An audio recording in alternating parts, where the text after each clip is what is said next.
Ahwefo makwa baba Imadek TV so and then I catch up say ye bremu nothing but the best and the trending news a yekoso nkwa na ye de bremu and then yakopie ajagraja so for ajagraja the camp na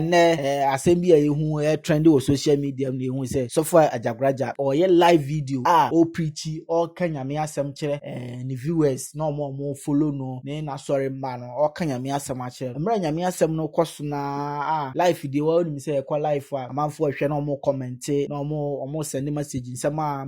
questions o maybe sa na wansa na e na ekoso na o preach ya na o bisa question bi ho na obi abe send message hi baby ho na jagraja buafu o ja life na wo ye no akori pakoro no so obi send pakoro say ni baby ni hwan ni baby ayira nkọ hwehwe no e de nsamfo no bra wo ye life o de hi baby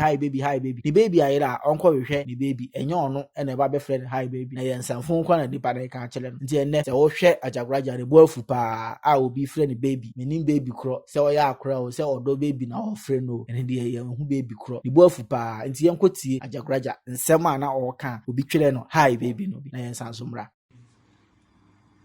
Halloween no den wan so na church hi baby u baby no wan dem kwa sasa so hi baby no u baby no wan wa yira na